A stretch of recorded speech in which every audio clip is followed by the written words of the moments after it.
Hello class ninth. आज का हमारा टॉपिक है द्रव्यमान संख्या, जिसको मास नंबर कहा जाता है। अब जैसे हमने परसों पढ़ा कि जो एटॉमिक नंबर है किसी तत्व का, जो परमाणु क्रमांक या परमाणु संख्या क्या बताती है हमें? किसी तत्व का या किसी परमाणु की जो परमाणु संख्या है वो हमें बताती है। परमाणु संख्या बराबर हम कहते हैं प्रोटॉनों की संख्या। जितने प्रोटॉन हैं उतने वो प्रोटॉनों की जो संख्या होगी वो परमाणु संख्या होगी। क्योंकि हमें पता है, मैं यहां पर लिख देता हूं, चूंकि प्रोटॉन की संख्या और इलेक्ट्रॉन की संख्या बराबर होती है। प्रोटॉन की संख्या बराबर इलेक्ट्रॉन की संख्या, दोनों की संख्या बराबर होती है। इसलिए हम ये भी कह सकते हैं कि परमाणु संख्या बराबर हम क्या कह सकते हैं? इलेक्ट्रॉन की संख्या भी कह सकते हैं। मैं ई लिख दे रहा हूं, ई में ई नेगेटिव मीन्स होता है इलेक्ट्रॉन, तो इलेक्ट्रॉन की संख्या भी कह सकते हैं। तो ये दो चीजें निकली हमारी कि परमाणु संख्या बराबर प्रोटॉनों की संख्या और परमाणु संख्या बराबर इलेक्ट्रॉनों की संख्या, क्योंकि इलेक्ट्रॉन और प्रोटॉन बराबर होते हैं। आज हम एक दूसरे टॉपिक पे बात करने वाले हैं जो कि है द्रव्यमान संख्या। अभी हम इन दोनों में एक संबंध बताएंगे, द्रव्यमान संख्या और ये जो परमाणु संख्या और द्रव्यमान संख्या में। इसीलिए मैंने आपको थोड़ा सा ये बता दिया कि परमाणु संख्या क्या होती है, ठीक है ना। तो जो द्रव्यमान संख्या है, जैसा कि हम जानते हैं कि जो परमाणु है वो 3 कणों से मिलकर बना होता है ना। इलेक्ट्रॉन होते हैं परमाणु में इलेक्ट्रॉन होते हैं, परमाणु में प्रोटॉन होते हैं और परमाणु में न्यूट्रॉन होते हैं। ये हमको पता है, पहले से हम पढ़ते हुए आ रहे हैं कि परमाणु में 3 कण होते हैं। अब इलेक्ट्रॉन की संख्या कहो या प्रोटॉन की संख्या जो है, ये तो कहलाती है क्या? परमाणु संख्या। परमाणु संख्या क्या कहलाती है? इलेक्ट्रॉन की संख्या या प्रोटॉन की संख्या। लेकिन ये जो प्रोटॉन की संख्या और न्यूट्रॉन की संख्या, इसका जो योग है, प्रोटॉन की संख्या और न्यूट्रॉन की संख्या का जो योग होगा उसको हम कहते हैं द्रव्यमान संख्या। तो द्रव्यमान संख्या की परिभाषा क्या आई? इसकी परिभाषा बनी कि किसी तत्व के, मैं यहां पर परिभाषा लिख रहा हूं, किसी तत्व के एक परमाणु में उपस्थित प्रोटॉनों और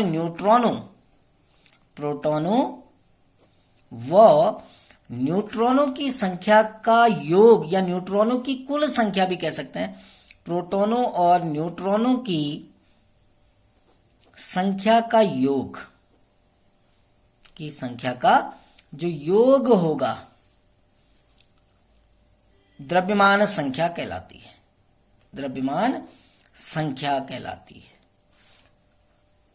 और द्रव्यमान संख्या को ही हम परमाणु द्रव्यमान भी कहते हैं कि परमाणु का द्रव्यमान कितना होगा, जितनी उसकी द्रव्यमान संख्या है। इसलिए हमारा फॉर्मूला क्या बना, देखिए, अगर हम द्रव्यमान संख्या कहें तो द्रव्यमान संख्या बराबर होता क्या है? किसका योग? प्रोटॉनों की संख्या।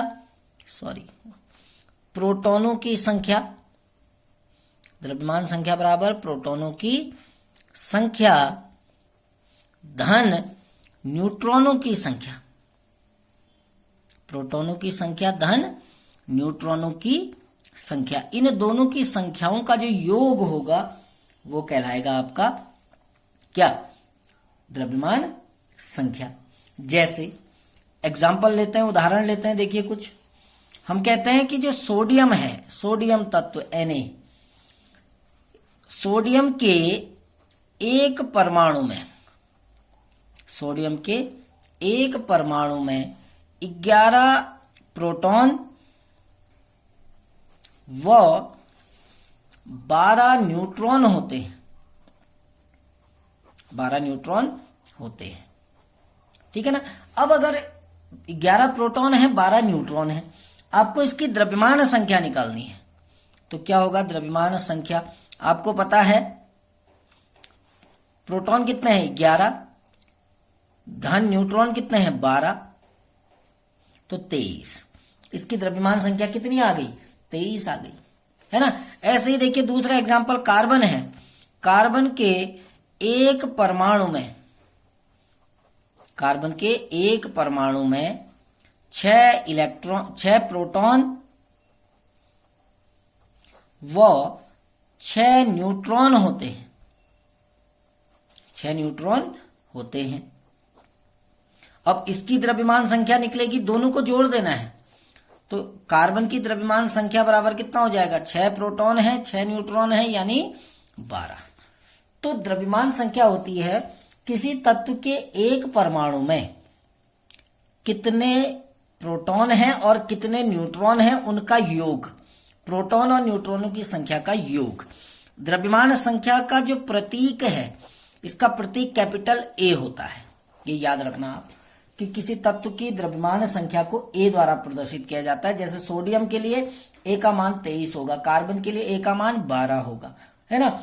तो जो द्रव्यमान संख्या होती है उसी को हम परमाणु द्रव्यमान भी कहते हैं। जैसे अगर आपसे कहा जाए कि कार्बन का परमाणु द्रव्यमान कितना हो गया, 12 म्यू, इकाई म्यू होती है, याद रखना। ऐसे ही आपसे कहा जाए सोडियम का परमाणु द्रव्यमान कितना है, तो 23 म्यू, ठीक है ना। तो ये इनके जो द्रव्यमान संख्या होती है, मैं यहां पर लिख भी देता हूं, द्रव्यमान संख्या बराबर परमाणु द्रव्यमान।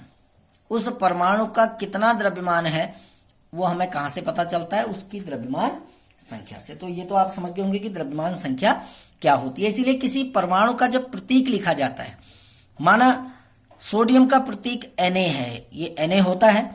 सोडियम का परमाणु क्रमांक 11 होता है, जिसको हम परमाणु संख्या भी कहते हैं, और सोडियम का परमाणु भार 23 होता है, जिसको द्रव्यमान संख्या कहते हैं। इसीलिए तत्व का जब प्रतीक लिखा जाता है, माना कोई तत्व X है, तो जो परमाणु क्रमांक होता है जिसको हम Z से प्रदर्शित करते हैं उसको नीचे लिखते हैं। द्रव्यमान संख्या जिसको A से प्रदर्शित करते हैं उसको ऊपर लिखा जाता है, ठीक है ना।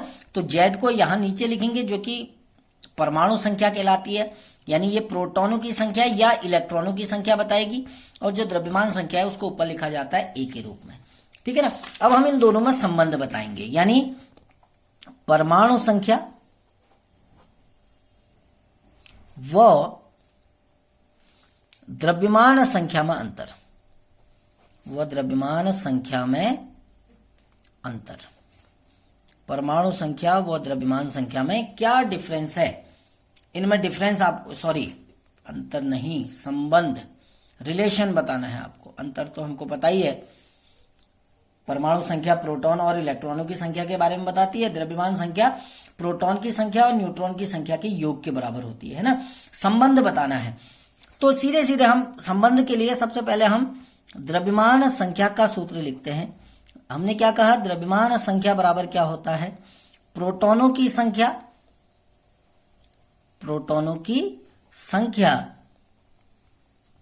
धन न्यूट्रॉनों की संख्या, क्योंकि द्रव्यमान संख्या क्या होती है, प्रोटॉन और न्यूट्रॉन की संख्या। तो प्रोटॉनों की संख्या धन न्यूट्रॉनों की संख्या, ये तो हो गई द्रव्यमान संख्या। अब हमको पता है, चूंकि अभी हमने शुरुआत में कहा था कि प्रोटॉनों की जो संख्या होती है, ये रिलेशन वो किसको प्रदर्शित करती है, परमाणु संख्या को। तो इसीलिए मैं यहां पर लिख रहा हूं चूंकि प्रोटॉनों की संख्या, चूंकि प्रोटॉनों की संख्या बराबर क्या होता है, परमाणु संख्या। अभी पीछे हमने पढ़ा है प्रोटॉनों की संख्या बराबर क्या होता है, परमाणु संख्या। तो प्रोटॉनों की संख्या की जगह पर हम क्या लिख सकते हैं, परमाणु संख्या। इसीलिए हमारा सूत्र क्या बन जाएगा, द्रव्यमान संख्या बराबर, अब प्रोटॉनों की संख्या की जगह पर परमाणु संख्या लिखते हैं, क्योंकि परमाणु संख्या बराबर प्रोटॉन होता है, तो हम प्रोटॉन की जगह परमाणु संख्या लिख सकते हैं ना। तो द्रव्यमान संख्या बराबर हो गया परमाणु संख्या धन न्यूट्रॉनों की संख्या, धन न्यूट्रॉनों की संख्या। ये संबंध है। अब कैसे देखो, द्रव्यमान संख्या को हम A से प्रदर्शित करते हैं, परमाणु संख्या को हम Z से प्रदर्शित करते हैं और न्यूट्रॉन को N से प्रदर्शित करते हैं। तो ये हमारा फॉर्मूला बना A बराबर Z माइनस N, ठीक है ना। अब देखिए इससे कुछ क्वेश्चन भी करेंगे हम। क्वेश्चन क्या होंगे, देखिए आपके एनसीईआरटी के कोई कुछ क्वेश्चन है। जैसे पहला क्वेश्चन है, ध्यान से देखना, बहुत इजी क्वेश्चन होते हैं। पहला सवाल है, ये कहता है कि एक परमाणु में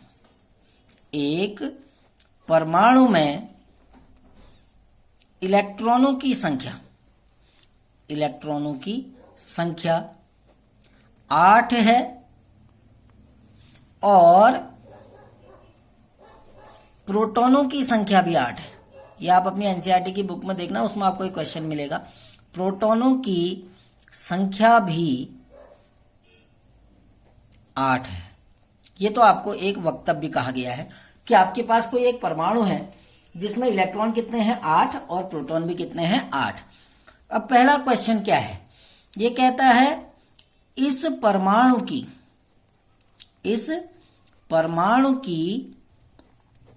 परमाणु संख्या क्या होगी।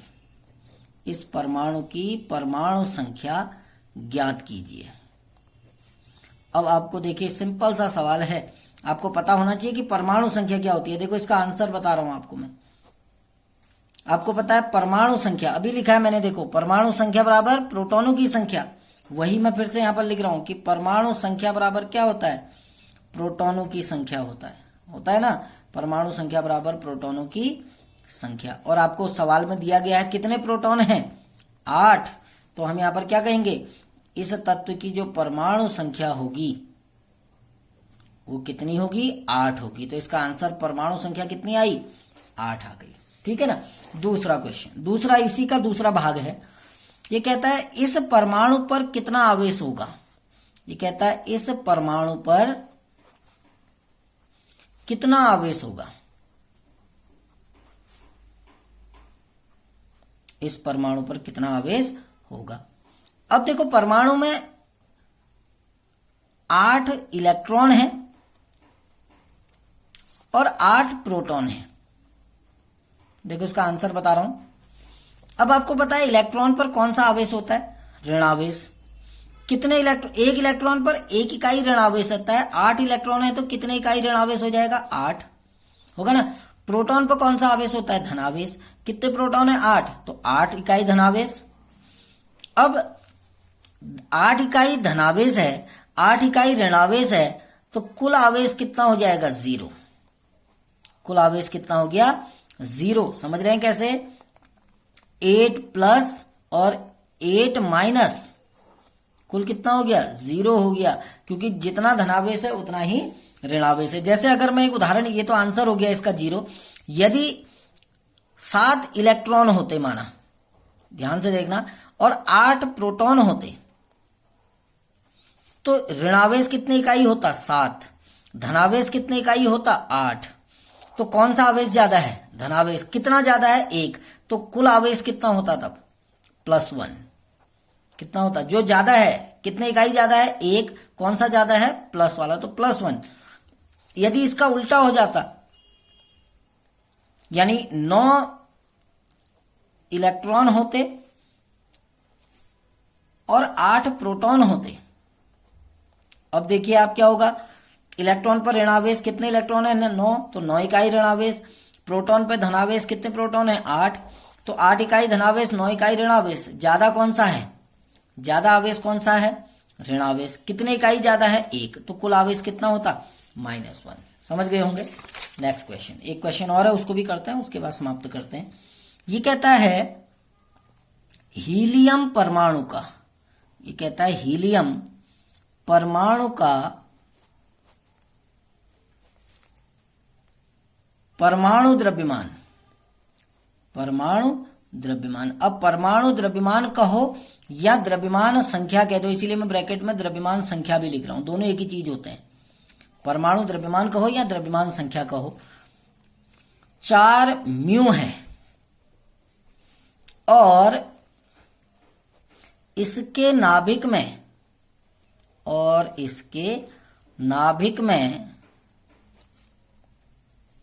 2 प्रोटॉन है, 2 प्रोटॉन है। इसमें कितने न्यूट्रॉन होंगे, इसमें कितने न्यूट्रॉन होंगे। ठीक है ना, ये तो क्वेश्चन हो गया। अब सबसे पहले आपको लिखना है द्रव्यमान संख्या का सूत्र। द्रव्यमान संख्या बराबर होता क्या है, प्रोटॉनों की संख्या, प्रोटॉन की संख्या धन न्यूट्रॉन की संख्या, अभी बताया है पहले, प्रोटॉन की संख्या धन न्यूट्रॉन की संख्या, यही तो होता है ना। अब द्रव्यमान संख्या आपको दी है, देखो द्रव्यमान संख्या कितनी है 4, प्रोटॉनों की संख्या दे रखी है, कितने प्रोटॉन हैं 2, धन न्यूट्रॉन आपको नहीं दिया तो न्यूट्रॉन को n लिख देता हूं।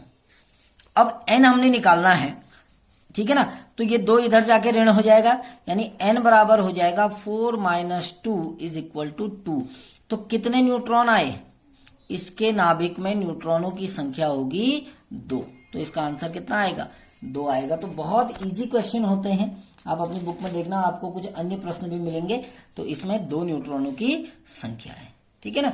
तो कल किसी नए टॉपिक के साथ स्टार्ट होंगे, तब तक के लिए थैंक यू।